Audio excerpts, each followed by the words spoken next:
सोचिए अगर जंग के बादल छा जाएं और आसमान पे दुश्मन के तैयारे दिखाई भी ना दें, मगर सैकड़ों मील दूर से एक मोहलिक मिसाइल उन्हें जला के राख बना दे, तो मैदान जंग की सूरत कैसी होगी? ये वो नया दौर है जिसमें पायलट की महारत या तैयारे की रफ्तार फैसला कुन नहीं रही, बल्कि असल ताकत उस मिसाइल में सिमट गई है जो दुश्मन को उसके देखने से पहले मिटा देने की सलाहियत रखता है। पाकिस्तान ने जब भारतीय तैयारे 100 मील से ज्यादा फासले पे चीनी मिसाइल से गिरा के दुनिया को चौंका दिया था, तो सबको अंदाजा हो गया था कि अब जंग का खेल बदल चुका है। चीन ने उससे भी आगे बढ़ के 400 किलोमीटर तक हदफ को मारने वाला मिसाइल मैदान में उतार दिया, और अब अमेरिका जो बरसों से एमराम पे इन्हसार कर रहा था, वो अपने लिए एक नए हथियार की तलाश में है। वो हथियार है AIM-260, एक ऐसा मिसाइल जिसे वॉशिंगटन अपनी फजाई ताकत का नया ताज कह रहा है। यह कहानी सिर्फ एक हथियार की नहीं, बल्कि उस नई दौड़ की है जिसमें फैसला यह तय करेगा कि आसमान पर कौन राज करेगा। आप सब पर सलामती हो, मैं यासिर रशीद हूं और आप देख रहे हैं सुनो न्यूज।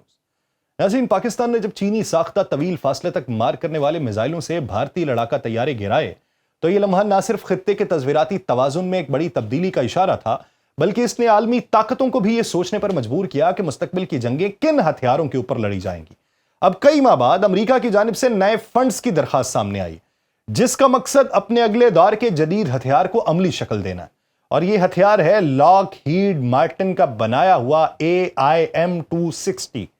जो ना सिर्फ मौजूदा निजामों से ज्यादा ताकतवर है, बल्कि इसे इस तरह डिजाइन किया जा रहा है कि वो दुश्मन के किसी भी दिफाई हिसार को तोड़ सके। अमेरिका की इस पेशरफ्त से यह तासुर मिलता है कि बड़ी ताकतें अब हथियारों की ऐसी दौड़ में शामिल हो चुकी हैं जहां सिर्फ तादाद नहीं, बल्कि टेक्नोलॉजी की बरतरी फैसला कुन होगी। और यही वो मरहला है जिससे यह वाज़ेह होता है कि हर मुल्क अपनी बका को नए हथियारों की तैयारी और उनकी बरतरी से जोड़ रहा है। अमरीकी फजाइया और अमरीकी नेवी, उन्होंने आइंदा माली साल के लिए जो 1 अक्टूबर 2026 से शुरू होगा, उन्होंने तकरीबन $1 अरब की रकम मांगी है ताकि इस खुफिया मिसाइल निजाम की पैदावार शुरू की जा सके।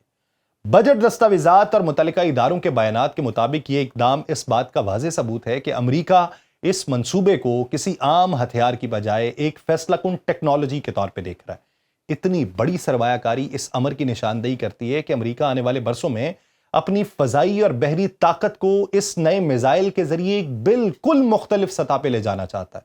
और ये वो मरहला है जिससे ना सिर्फ खित्ते बल्कि दुनिया भर में हथियारों की दौड़ मजीद तेज हो जाएगी। अमरीकी फजाइया इस मंसूबे की कयादत कर रही है, और वो इस नए मिसाइल, जिसे बाज़ाब्ता तौर पे ज्वाइंट एडवांस्ड टैक्टिकल मिसाइल कहा जाता है, इसकी तैयारी को अपनी अव्वलीन तरजीह बना चुकी है। फजाइया ने इब्तदाई पैदावार के लिए $368 मिलियन मांगे, जबकि इजाफी $300 मिलियन अपनी सालाना गैर फंडशुदा तरजीहात की फहरिस्त में शामिल करके कांग्रेस की दिफाई कमेटीज को भेजती हैं।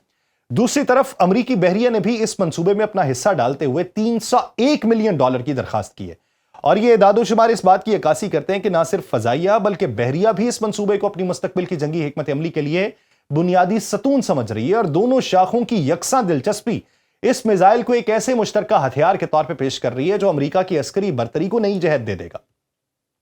मेलियस रिसर्च के एक्सपर्ट्स ये कहते हैं कि यह मिसाइल प्रोग्राम मुस्तकबिल में $30 अरब तक जाने का मंसूबा बन सकता है, और इसका इन्हसार इस बात पे होगा कि कितने मिसाइल तैयार किए जाते हैं। अगर ऐसा होता है तो यह लॉकहीड मार्टिन के लिए एक बहुत बड़ा सहारा साबित होगा, क्योंकि हाल ही में कंपनी को अपनी दूसरी तिमाही की रिपोर्ट में $1.6 अरब के नुकसानात और $4.6 अरब के मुमकिना टैक्स वाजिबात का सामना करना पड़ा था।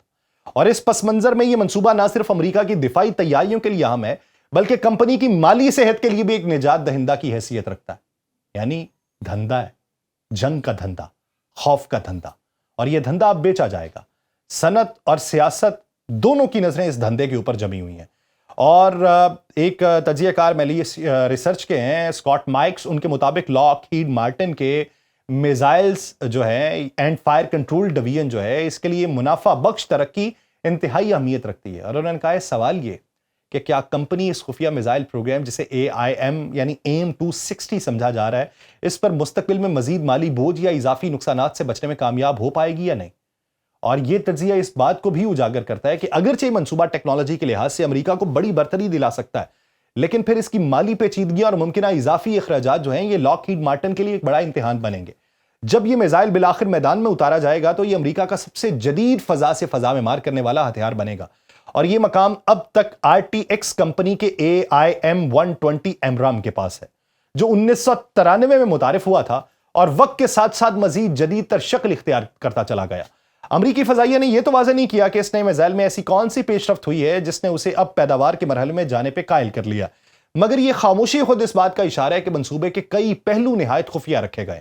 یہی رازداری اور اس ہتھیار کی نوعیت کو مزید غیر معمول بناتی ہے اور تاثر پیدا کرتی ہے کہ یہ صرف ایمرام کا متبادل نہیں ہے بلکہ مستقبل کے فضائی جنگوں کا فیصلہ کن ہتھیار بنے گا۔ طیاروں کو انتہائی دور فاصلے سے گرانے والے فضائی ہتھیار اس وقت عالمی توجہ کا مرکز ہیں، اور یہ تب زیادہ بن گئے تھے جب مئی میں پاکستانی فضائیہ نے چینی ساختہ PL-15 میزائل استعمال کرتے ہوئے بھارتی طیاروں کو 100 میل سے بھی زیادہ فاصلے پہ نشانہ بنایا تھا، اور اس پورے عمل میں پاکستان کے اپنے طیارے دشمن کی جوابی فائرنگ کی زد میں آئے بغیر محفوظ رہے۔ اس واقعے نے یہ واضح کیا تھا کہ طویل فاصلے تک مار کرنے والے میزائل نہ صرف فضائی برتری قائم کرنے میں فیصلہ کن کردار ادا کرتے ہیں بلکہ دشمن کو بغیر کسی براہ راست خطرے کے میدان جنگ سے باہر کیا جا سکتا ہے۔ یہی وجہ ہے کہ اب بڑی طاقتیں ایسے ہتھیاروں پہ تیزی سے سرمایہ کاری کر رہی ہیں تاکہ اپنی فضائی افواج کو نئی نسل کی جنگی حکمت عملی کے قابل بنایا جا سکے۔ پینٹاگن کی گزشتہ سال جاری ہونے والی چین کی فوجی طاقت سے متعلق رپورٹ میں کہا گیا تھا کہ چینی فضائیہ نے 2023 میں غالباً PL-17 جو ایئر ٹو ایئر میزل ہے اس کو عملی طور پہ اپنے بیڑے میں شامل کر لیا تھا، اور یہ میزائل PL-15 کا نیا ورژن تھا، اور اس کے بارے میں کہا جاتا تھا کہ یہ اپنے ہدف کو 400 کلومیٹر یعنی 248 میل دور تک نشانہ بنا سکتا ہے۔ اسی تناظر میں امریکی فضائیہ نے کہا کہ ان کا نیا میزائل موجودہ فضائی ہتھیاروں کے مقابلے میں زیادہ رینج رکھے گا اور مختلف خطرناک صورتحال میں مؤثر ثابت ہوگا۔ یوکرینی فضائیہ کے ایک ترجمان نے 2023 کے اندر یہ بتایا تھا کہ ان کے پاس موجود AIM-120 میزائل کی رینج تقریباً 100 مائل ہے، جو اس بات کو ظاہر کرتی تھی کہ چین کے ہتھیار پہلے ہی امریکہ اور اس کے اتحادیوں سے کہیں آگے نکل چکے ہیں۔ اسی خلا کو پل کرنے کے لیے AIM-260 ڈیزائن کیا گیا، جسے F-22 اور F-35 جیسے جدید ترین لڑاکا طیاروں کے اندرونی ہتھیار خانوں میں فٹ کیا جا سکے گا، لیکن اس کے ساتھ ساتھ اسے F-16 اور F-15 جیسے پرانے مگر طاقتور طیاروں میں بھی شامل کرنے کی منصوبہ بندی ہے۔ اور یہ امتزاج امریکہ کو نہ صرف اپنے جدید طیاروں کو ایک نئی برتری دلانے کے لیے امکانات روشن کرتا ہے بلکہ اس کے پرانے بیڑے کو بھی نئی زندگی بخشے گا، اور یہ وہ اسٹریٹجی ہے جو مستقبل کی فضائی جنگوں میں فیصلہ کن کردار ادا کرے گی۔ امریکہ کے نئے میزائل پروگرام کو سمجھنے کے لیے یہ جاننا ضروری ہے کہ دنیا کس تیزی سے ہتھیاروں کی دوڑ میں آگے۔ چین کے PL-17 نے 400 کلومیٹر تک مار کرنے کی صلاحیت دکھا کے دنیا کو پیچھے چھوڑا۔ پاکستان کے PL-15 کے کامیاب استعمال نے یہ باور کروا دیا کہ جو ملک اس ٹیکنالوجی میں آگے ہوگا وہی میدان جنگ میں فیصلہ کن برتری حاصل کرے گا۔ ایسے میں امریکہ کے لیے ممکن نہیں تھا کہ وہ صرف پرانے ایمرام میزائل پہ انحصار کرتا، ہم نے مجبور کیا اس کو، کیونکہ یہ ہتھیار اپنی افادیت کھو رہا تھا اور اتحادی ممالک اس کی محدود رینج پہ سوال اٹھا رہے تھے۔ AIM-260 کا منصوبہ ایک ایسی حکمت عملی ہے جس کے ذریعے امریکہ اپنے طیاروں کو طاقت دینا چاہتا ہے کہ وہ نہ صرف چین اور روس جیسے حریفوں کا مقابلہ کر سکے بلکہ میدان جنگ پہ ان پہ اپنی سبقت کو برقرار رکھ سکے۔ F-22 اور F-35 جیسے جدید لڑاکا طیاروں میں اس میزائل کی تنصیب کا مقصد یہ ہے کہ دشمن کے ریڈار پہ آنے سے پہلے ہی اسے نشانہ بنایا جا سکے، لیکن امریکہ نے صرف انہی طیاروں تک محدود رہنے کی بجائے جب پرانے طیاروں کی بھی بات کر دی تو پھر یہ ہے کہ طاقت کا جو مظاہرہ ہے وہ پورے فضائی بیڑے کے ساتھ کرنا ہے۔ ہم نے یہ ثابت کرنا ہے کہ ہم ہی دنیا کے حکمران تھے اور ہم ہی دنیا کے حکمران رہیں گے، لیکن یہ حکمرانی کو کس حد تک چائنا اپنے اقدامات سے چیلنج کرتا رہے گا اس کے لیے وقت کا انتظار ہے۔ مجھے دیجیے اجازت، اللہ نگہبان۔